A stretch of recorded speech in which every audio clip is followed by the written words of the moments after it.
This is the Art and Business of Writing podcast, connecting you with writers and experts who can help to improve and promote your writing.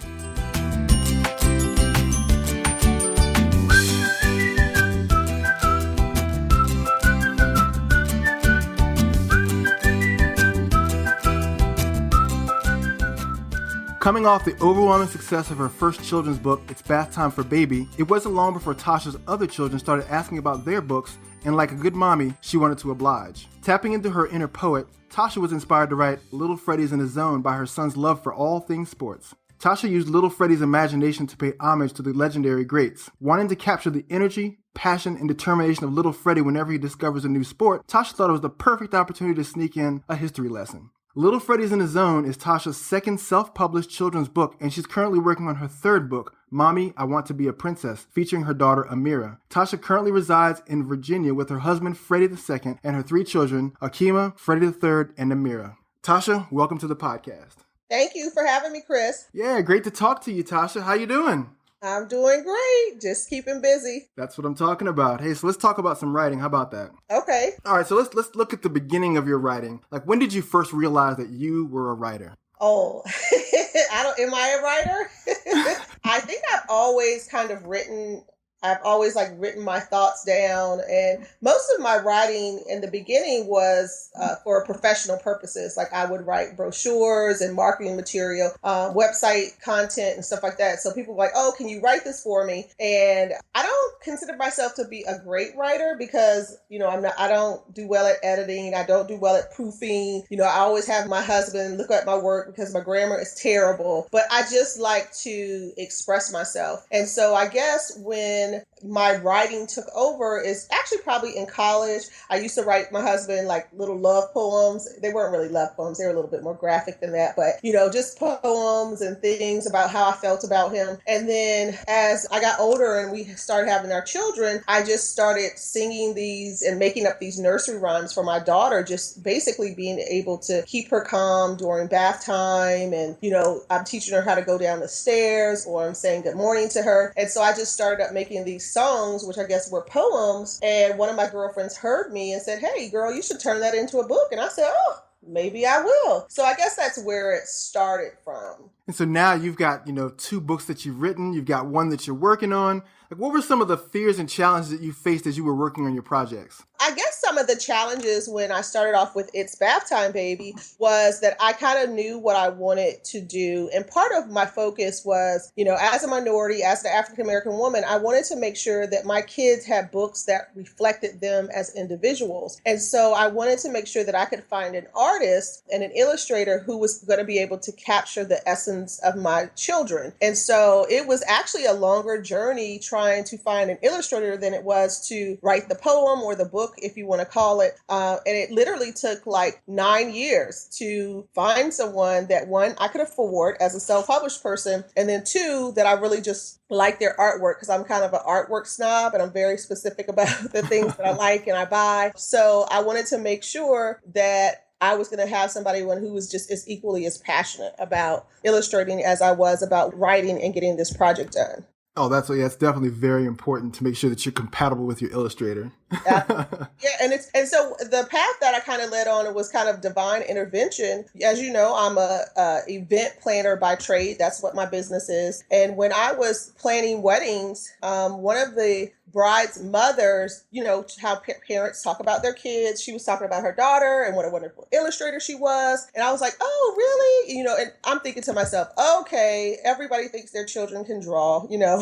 I think my babies can draw, but really I can't put it up in no art contest or, I put it on my wall. And she whipped out her tablet and started showing me her daughter's portfolio. And I was like, oh my gosh, she can really draw. And so what ended up happening is I told her, what I wanted to do. And she always wanted to do a children's book. So it was, I think, was divine intervention because she had just graduated from my alma mater, BCU, and she wanted to do a children's book. And I told her, I said, after your wedding, I'm going to call you. I'm going to come down to Richmond and we're going to talk and we're going to start doing this book. And that's basically how it happened. Wow. Very nice. So tell us about your current project that you're working on, the book that you're working on right now. So I'm currently working on Mommy, I Want to Be a Princess. And when I say I'm working on it, the book is essentially written and it's under the production process. So right now, my third illustrator, her name is Rachel. I actually found her on Pinterest. Really? Yeah, because I tell people all the time, my second illustrator for Freddy's in the Zone, I met him at the Annapolis Book Festival. So,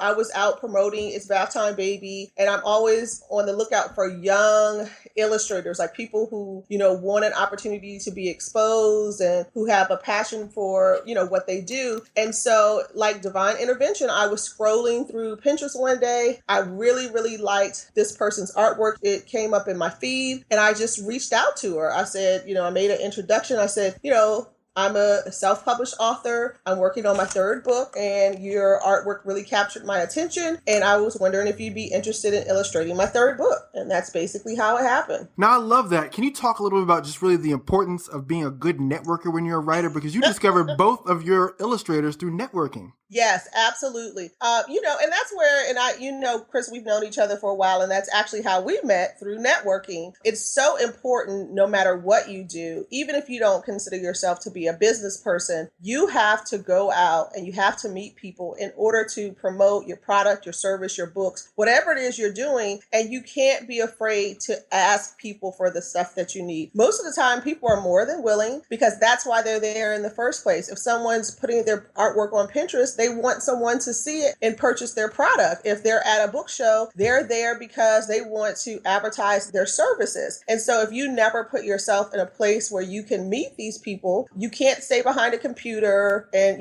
just do everything on social media. You have to go out and get some human contact. You have to learn how to talk to people. You have to learn how to interact with people. And I think people will be amazed that because you make a good impression on them, they refer someone else who can help you do what you need to do. Because most of the times, the people that you're meeting are not your end users. They're not your clients, but they can connect you to people who are your clients. And so I think that just being able to get out and talk to people about what you're doing and, showing people your products and your services, or letting them know about your upcoming events that you're doing to promote your services, it's so important. And I think people neglect to do that part. They think that they can sit behind the computer and never really interact with anyone and sell books. Right. Now, you've done book fairs, right? Yes, yes. When I promote my book, the first thing that I do is I set up actually, my social media. And, Chris, you have been very instrumental in me being successful in social media when you did your 5 points of social media and how everything connects. And I still tell people that stuff that you taught me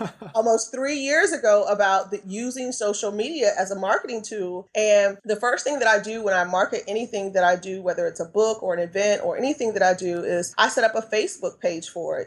I have to do better about Twitter and Instagram and LinkedIn, but I definitely set up a Facebook page for anything that I'm doing, and then I set up an event. So what I do is I always have a book release. I always have a book release for my books, and I pick a release date just as if I was a publisher. Because what some people don't realize is that even if you're self-publishing, you still have to do the same things that the publisher would do to promote your book. And so I try to make sure that, I'm communicating via constant contact or, MailChimp, making sure that I email people, letting them know what's going on. I want them to pre-order my book. I set everything up through CreateSpace and Amazon, and I make sure that my book is accessible to people. And I also create a website because I want pre-orders, because what pre-orders allows you to do is it allows you to cover some of your costs of getting the book produced. So it's so important to make sure that you are out there and getting your face in the place, because it leads to other things. When your local library is having something, you should try to make sure that you're one of the featured authors. These are usually not paying events, but you can sell books and they will invite you to other things. Wow, you have said a lot. But it's all really good stuff, because you make a lot of really great points. And I want to hit on some of those points at length, if you don't mind. Okay. Really you talked about using CreateSpace to put your book. Now, what's the process of getting your manuscript from your computer through the Amazon CreateSpace to actually putting it onto Amazon? Okay, so what happens when, now let me just kind of backtrack a little bit. Sure. The first time I did It's Bath Time Baby, I'm a little bit of an OCD control freak with the process. So I wanted to make sure that I understood the process in its entirety, which would include production, because if it don't make money, it don't make sense. So you have to watch your dollars and cents, and you have to know how much it's going to cost you to produce your book, and then how much you have to retail it for. So being able to understand the process is important, because even though you want to share your work, you still want to be able to generate income from what it is that you're doing. So the first time that I actually had It's Bath Time Baby printed, I went through just a self-published printer. And basically what that means is that you have to order a specific quantity, and then you have to pay all the traditional printing fees for setup and administrative fees. So you would end up paying more to this like regular print house. And then sometimes the quality of the book wasn't as good, and you didn't get any distribution that went along with it. You still had to do everything yourself. So using a traditional print house may not be the best thing for a self-published author. Then I had talked to some other authors who had recently released some books, and they said that they had went through Create Space and some other things. And of course I researched it, and what I was able to find that Create Space really made the process extremely easy. You don't have to go purchase your own ISBN numbers, even though I own all my ISBN numbers, because I knew that I would be publishing multiple books. I wanted to make sure that I could control my ISBN numbers. CreateSpace provides you ISBN numbers. They also provide you with distribution. So they make it easy for you to not only get your books printed, but they also make it easy for you to get your books distributed. They make sure that you get in Barnes & Noble, Amazon, and also they make sure that you get into the library catalogs. But the only way that you can get into the library catalogs with CreateSpace is if you use their ISBN number, which is free, but you technically don't own it. Although you own everything else. You own your copyrights and everything else that goes along with the book. You don't own your ISBN number. And it's just something about just in my research, I just wanted to make sure that I owned my ISBN number, but I may, for my third book, use the CreateSpace ISBN number so that I can get the library distribution. It's so important for me as a children's book author is to be able to get in and have that library distribution, because then the libraries will be able to see the book in their catalog, and then they will be able to order it versus just having to go on to Amazon or Barnes & Noble. Wow, very cool. Very cool. I know it's really a lot, but if you have a good illustrator, and nowadays you have to make sure that you just don't have an illustrator, that you also have a graphic artist, because as a self-published author, you have to be able to make sure that the artwork and the text can merge, and that you have the ability to take that artwork in text and you're able to upload it to their website. So if you don't have an illustrator who also can do graphics, you're going to have to pay an additional expense to have someone then lay the text and format the book for you. So, you have to be conscious of that too. But if your book is mainly text, CreateSpace is an excellent tool, because all you have to do is use a Word document and upload it, and they will format it for you. Wow, that's a phenomenal service. Yes, it's a very good service. And I recommend people when they call, I say, just go to CreateSpace. I mean, I can help you to market and promote your book and get your distribution, but CreateSpace is going to actually help you get your book in hand, and you don't have to have a minimum. So you don't have to invest thousands of dollars to get a few books. You can literally just buy the books you need, sell the books, buy some more books, and sell the books. And is CreateSpace a free service? When you pay for your book, I wouldn't call it free, but when you pay for your book, the price includes whatever their service is. So there's no additional fee. So for me, depending on what you do, the books can range from anywhere from 99 cents to whatever. For me in particular, shipping and everything included, I particularly pay like $4 a copy for my book. There's no additional fees tacked on. That's with the $4 with the shipping and the taxes. There's no administrative fee. There's no setup fee. There's no additional fees. They roll all those fees into the printing of the book. Wow, that's phenomenal. Yeah, and it's very useful. So something else that you mentioned that I wanted to delve into a little bit is the idea of having an email list so that you can contact people for your pre-orders. Yes. Can you talk to me a little bit about building the email list and then the value of having your books pre-order? Right. So what I've learned is, so the first, anytime you're doing something for the first time, you have no idea what you're doing. You can research the mess out of something and you can ask people, but until you do it, you really have like no concept. So when I set up it's Bath Time Baby, I essentially set up the page because I wanted to make sure everybody knew what I was doing. Like, okay, this is what I'm doing. I want you to support me. And because of my business and fundraising background, I have no problems asking people to do something or no problems asking people for money. So I'm telling, I tell people all the time, all the support that I've given people over the years and the encouragement and tangible and non-tangible things that, I'm going to call in my chips. So I just started using my business contacts and my personal contacts. And I already had constant contact set up for my business because it was just a means of communicating, with my colleagues and my family and my friends about the things that we were doing. And a lot of times in my business, I would send out the newsletter and I wouldn't think anything of it because, I totally don't believe in guerrilla marketing tactics where you constantly send stuff out. I send stuff out sporadically and over long period, it'll be some time. So I usually have a better open rate than most people. Most people have a maybe 5 to 10% open rate. I can get up to a 28% open rate. So that means like of the 5,000 people on my mailing list, over 1,000 people are actually opening and reading my email. Wow. So yeah. And so That's it's powerful. Right. So, and it's important that you make sure that every time you get a business card or every time you get an email and you're coming in contact with people, that you add them to your list. And a lot of times people are reading your stuff, even though they may not be responding directly, because I have a lot of people saying to me, oh, congratulations on this. I was like, how did you know I did that? I get your emails. And I was like, oh, and even though sometimes I don't make the connection because I send the emails and I move on, that was very important for people who were not on social media, because those who were not on social media had an opportunity to learn about what I was doing and they were able to order the books. So as I got closer to my book launch, I wanted to make sure that I had enough books. And that's basically why I set up the pre-orders, because I knew based on the responses for the book release that there were going to be at least 100 people there. And I knew not all people were ordering the books, but I wanted to take advantage of the hype. People like if you could get your iPhone first or you can get something first, that you're getting the first edition of my first book. And so people who couldn't come were ordering it. And I was able to do over 200 pre-orders before the book even came out. Now, you did your pre-ordering through GoFundMe, correct?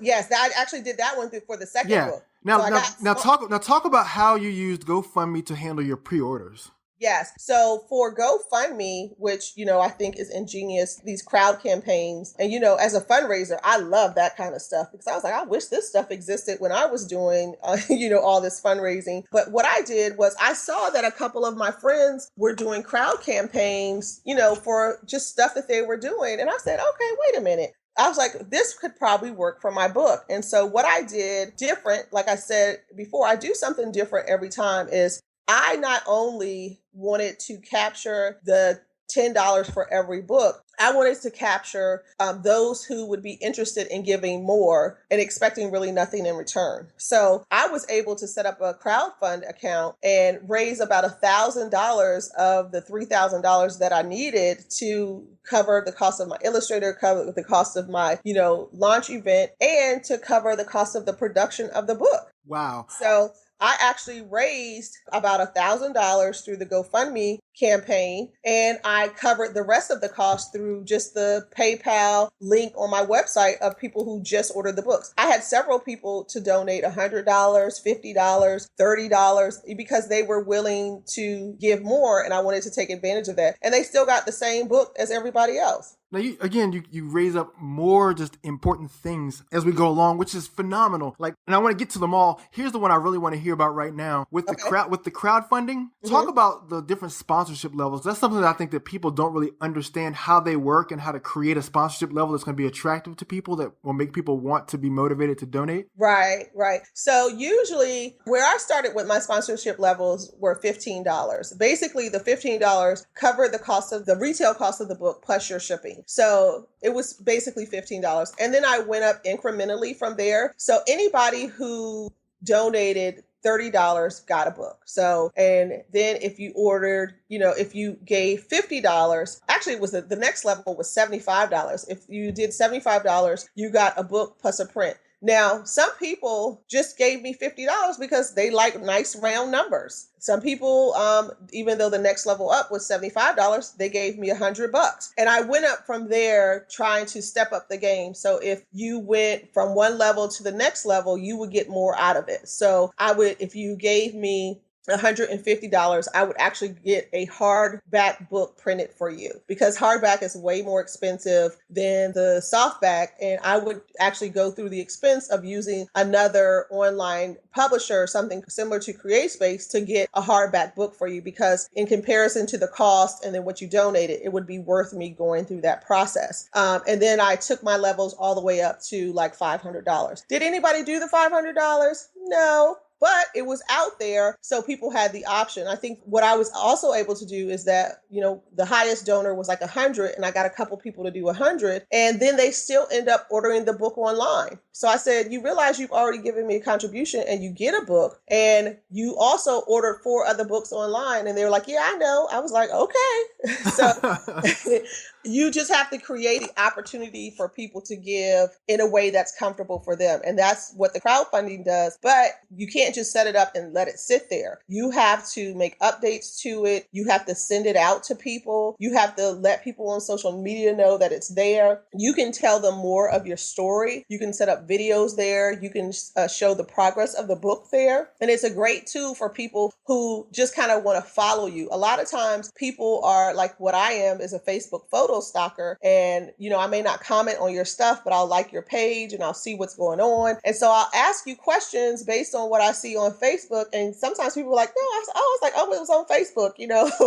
So it's like, I watch your page. And so you have to remember that a lot of people are like that. They're going to watch your page. They're going to see what's going on. And sometimes you never even know that they order your book, especially if they go through Amazon and Barnes & Noble, because you don't get a copy of the names of the people who order your books. Like one time, because I keep track of all of my sales, I just happened to log on to CreateSpace, and I saw that 20 people had ordered the book through Amazon and CreateSpace and Barnes & Noble or whatever retailer it was. And so I was able to acknowledge them, not by name. I said, okay, I realized that, 15 people have ordered the book. I don't know who you are, but I just want to thank you for doing it. Please tag yourself in this post if you did. People started tagging themselves because they had been watching. They saw that I had the book. They wanted to make sure they ordered in support. They didn't go through my website, but they still saw it and they could get to it through other websites. Did I answer your question, Chris? Oh, you absolutely did, okay. Tasha. But it's just what I love is that is that everything has a multiple pronged approach. Yes. Like when you talked about developing the email, you talked about how you used email, how you used face-to-face interaction, and how you used social media to hit 3 different types of people. Yes. And then here you talked about with your book, you used, your website and you used your crowdfunding site to hit multiple levels of people too, because people are responding to different things. They show up in different platforms and you're hitting each and every one of them to make sure that you've kind of got a blanket market scheme, which is, I think, ingenious. Oh.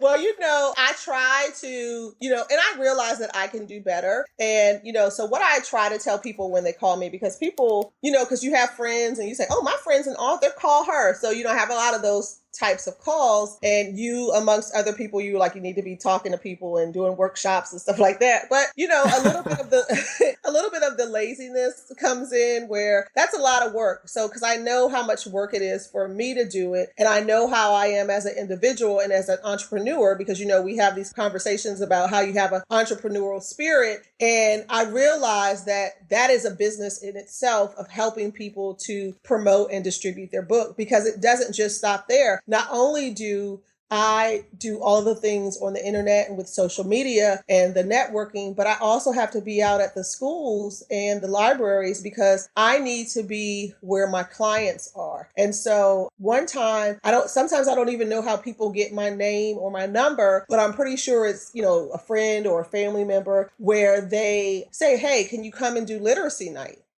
And I'm like, oh, sure. And so what happens there is that I come in and do a literacy night for you. But then what I do is I say, okay, I have another book coming out. Why don't I come do a private reading for your kids? And then in addition to the private reading, they can pre-order books. I can bring the books, I'll sign them, take pictures with them, and then you can post it on your website. And so then what happens is I start being able to get into the schools and get more book sales that way that I would not have ordinarily gotten through my social media outlets. Love the hustle. And so, it's important, especially when you don't have a publisher, but even when you do, because I have a girlfriend who just put out a book and her husband is a famous illustrator. She still has to work hard to promote her book because even though she is with a big publisher, she still has to do a lot of work. She still has to do a lot of the same work that I have to do for herself, even though she's with that publisher. And the thing about it is that you may get a check in the beginning, but until your book starts to sell and do all these other things, you don't really see a lot of residuals from that when you deal with a traditional publisher. But for me, I also make sure that, I'm breaking even within the first couple of months of the things that I'm doing. So that's why I did a crowdfund this time, because, by the time the book release came about, I had almost broken even with my investment. Wow. Now that is important. And I love that. I love that you brought that up. Can you talk a little bit about just, the financial side of self-publishing? Right. So when you self-publish, and this is why I like Create Space, is because that initial investment that I made in the first book, kicking out like $1,500 to get like a couple hundred books, that's a big thing for a self-published author, especially after you've already paid the illustrator and you're paying for your website and you have to pay for your launch party. So you're paying for a lot of things out of pocket. And I just, the first time I was like, okay, what can I afford? And that's what I always tell people to start with. You may not be able to get a famous illustrator, but you can get an extremely talented person for what you can afford. And everything that you do should have contracts, because when I deal with my illustrator, I have an MOU that outlines that, hey, everything belongs to me. So the copyright information, all of the artwork and the illustration, so I can merchandise anything that I want to. So, because I'm thinking about the future. And so you have to come up with a budget of what you want to spend. And then you have to think about, okay, there's going to be some unexpected costs, especially when you come down to promotions, because I still haven't done everything that I can do as far as promotions outside of the internet. Like I'm talking about printed piece, marketing materials, being able to get places with promotional materials. So you have to realize that it shouldn't be, and I'm just going to say this because, a lot of people would want to share. If you're doing a children's book, your total investment should not be more than $3,000. And that's including at least 200 books. Your total investment between your illustrator, between the cost of your books, with your party and any website, anything that you have to get up, your total investment should not be more than $3,000. And if you can, with each book, it should get less because you'll learn something new every time you do it. Right. And then that's when you crowdfund, get your money back. Yeah, so get your money back ahead of time. So the thing with me is that I was like, I didn't want to have to come out of pocket with all of this when I knew people were going to buy the book. So I wanted you to make an investment in me and get your book in advance. And most of the time, I tell people $10 is the magic number. If, people don't think about $10, they don't think twice about it. Whether it's on the computer or it's in person, they don't think twice about $10. Even though your book may retail for more, $10 is the magic number. The retail price is strictly for distribution so that you can actually make some money off of the book. Because if you don't do it for more than $9.99, you're not making money, especially if it's a children's book. Now, if you have a paperback, novel and it only costs you 99 cents to print, you can sell your book for $6.99 and still make some money. Good information. Thank you so much. Mm-hmm. Wow, we've learned so much from you today, Tasha. Thank you. This has been great, man. My mind is buzzing. I'm like, wow, dude, you've got a wealth of knowledge, and I'm glad you were able to share all that with our listeners today. Well, I'm grateful that you asked, and I know we didn't get to half of the questions you had on that paper. Oh, it's totally fine. So let's kind of come in for a landing. I'm gonna pick your brain for a little while. We'll have a little fun. Okay. Sound good? Yeah, that's fine. All right, good. So, which authors or writers do you admire? Oh, I love J. California Cooper. She is a fiction writer. She does poems, short stories, and novels. And I was actually introduced to J. California Cooper when I was in college, long time ago. And she actually sparked my passion for reading because I wasn't a big reader until I took a class in college with African American women's writers. And then I was like, oh, I actually like this stuff. So I guess I'll read it. So I love J. California Cooper. All right. So if you could be any literary character, which one would you be and why? Oh my God. Okay. So this is a literary character, but it also is in the movies. There is no secret for anybody who knows me. I love the movie Color Purple. So I'm in love with it. And so I would certainly either be Celie or Sophia from The Color Purple. Celie. I would be Celie. I mean, even though Mr. mistreated her, I would be Celie. I mean, everything in my life evolves around just innuendos about The Color Purple. Don't let anything happen because I will find a connection between my life or someone's life and The Color Purple. And I tell people it is one of the best written things and movies that portray just life in general that anybody can relate to. Because I said, tell people all the time, once you watch The Color Purple more than once, you realize that The Color Purple is a comedy. It is a comedy. I even had a Color Purple party where people had to do monologues. So that's how much. Funny. And so I think I would be either Celie or Sophia. So what is your go-to book about writing, business, or professional development? Oh gosh, Chris, I don't know that I have a go-to book because I never envisioned myself as being a writer. Like I never thought I was a writer. So, I don't have any formal training. I just have God-given talent. I think everybody can relate anything that's going on to life to the Bible. I think it's the best book ever written and everything that you can imagine is in there. So if you want a hot sex story, it's in the Bible. If you want a great children's story, it's in the Bible. So I tell people, a lot of times just go from your imagination and your experience in life. And I think that's the best stuff you can use to write. Awesome. What's the best advice you've ever received with regards to writing or even business? Oh, I don't know.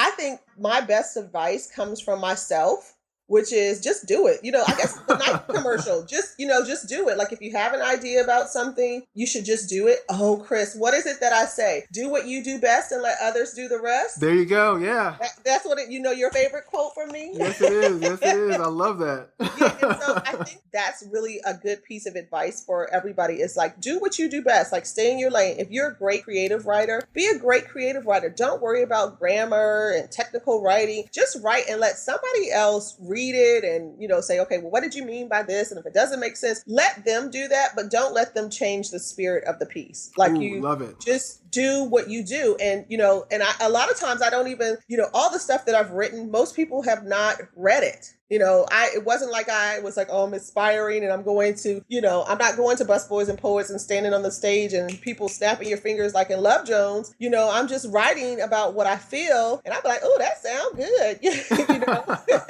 And then, I stick it in the drawer because mostly it's on a scrap piece of paper and I'll come back to it later. But I think that what really the realization that I was a writer is that after I wrote the first book, I was being interviewed by a local magazine and she asked me, where do you think this came from? And it wasn't until then that I realized that it came from my grandmother. And she would send us poems all the time and she would be writing all the time. And it wasn't until she passed away and they read one of her poems at the funeral and it was very interactive. It was very lively and it just hit me. I was like, oh, that's where I got that from. And so if you feel like you have something to share, I just share it. Set up a blog. I have a blog and people think it's so funny. And I just write and Freddie said, my husband, Freddie, he's like, you have so many grammatical errors in there. I was like, I don't care. They think it's funny and I like writing it. And so and they're reading it. So it doesn't matter. I love it. I said, but I'll let you read it next time before I post it. That's so I would just say that's the thing, Yeah, and I would just say if you have a passion for something, you should just do it. Tasha, so tell us, how can we connect with you? Well, I am on the internet, so you can go to either itsbathtimebaby.com or you can go to littlefreddiesInAZone.com or you can look me up on Facebook under those both names, facebook.com /It's Bath Time Baby, or Facebook.com /Little Freddy's in a Zone. Awesome. Tasha, thank you so much for just a great and inspiring interview. Best of luck on wrapping up your next book, and we'll be in touch. Thank you so much, Chris, for having me. Anytime. All right. Bye. Bye-bye. Wow, what an inspiring episode. If you weren't able to take notes, I've got you covered. Visit my website at www.chrisjonesink.com/podcast to get today's show notes, as well as access other episodes you may have missed. Be sure to subscribe and rate the podcast on iTunes. I'd love to hear from you. Until next time.